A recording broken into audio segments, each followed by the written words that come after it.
Assalamualaikum warahmatullahi wabarakatuh. Perkenalkan, nama saya Bella Satya Putri dengan NPM 21110600107 dari kelas 5B Pendidikan Biologi. Di sini saya akan memenuhi tugas dari ujian akhir semester dalam mata kuliah evolusi dengan dosen pengampu Ibu Aryani Dwi Kusumawardani, Magister Pendidikan. Di sini saya akan mengangkat tema evolusi populasi.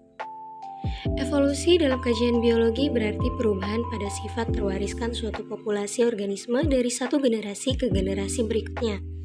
Perubahan-perubahan ini disebabkan oleh kombinasi tiga proses utama, yaitu variasi, reproduksi, dan juga seleksi. Sifat-sifat yang menjadi dasar evolusi ini dibawa oleh gen yang diwariskan kepada keturunan suatu makhluk hidup dan menjadi bervariasi dalam suatu populasi. Mekanisme utama untuk menghasilkan perubahan evolusioner adalah seleksi alam, di mana seleksi alam ini merupakan proses di mana mutasi genetika yang meningkatkan keberlangsungan dan juga reproduksi suatu organisme menjadi lebih umum dari generasi yang satu ke generasi yang lain pada sebuah populasi. Dalam sebuah populasi, untuk sebuah sifat yang nilainya bervariasi, itu misalnya tinggi badan, dapat dikategorikan menjadi tiga jenis, yaitu seleksi berarah, seleksi pemutus, dan juga seleksi pematap. Lalu yang kedua ada hanyutan genetika. Nah, hanyutan genetika atau insut genetik itu merupakan perubahan frekuensi alel dari satu generasi ke generasi selanjutnya yang terjadi karena alel pada suatu keturunan merupakan sampel acak dari orang tuanya. Selain itu juga terjadi karena peranan probabilitas dalam penentuan apakah suatu individu itu akan bertahan hidup dan bereproduksi ataupun tidak.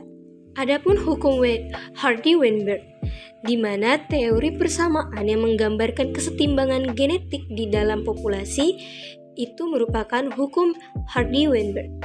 Hukum Hardy-Weinberg ini ditemukan oleh ahli kedokteran Jerman, yaitu Wilhelm Weinberg, dan matematikawan Inggris yaitu Gordon Harold Hardy pada tahun 1908.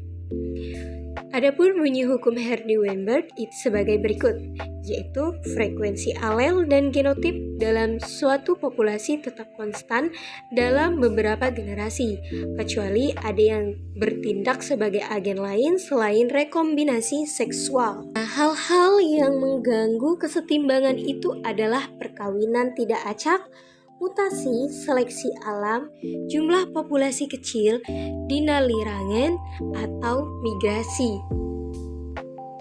Adapun hubungan hukum Hardy-Weinberg dengan evolusi, di mana konsep kesetimbangan dalam hukum Hardy-Weinberg itu dapat dipakai gunakan memahami mekanisme evolusi. Nah, evolusi ini akan terjadi apabila salah satu syarat berlaku hukum Weinberg itu tidak terpenuhi. Adapun faktor pemicu evolusi yaitu genetic drift, yaitu perubahan gen dalam suatu kumpulan gen di populasi tertentu karena suatu kejadian yang menyebabkan frekuensi alel mengalami perubahan. Lalu ada gen flow, di mana aliran gen atau gen flow itu akibat migrasi. Lalu ada perkawinan yang tidak acak dan juga mutasi atau perubahan dalam susunan DNA suatu organisme. Baiklah, demikian yang dapat saya sampaikan. Kurang lebihnya saya mohon maaf. Wabillahi taufiq wal hidayah. Wassalamualaikum warahmatullahi wabarakatuh.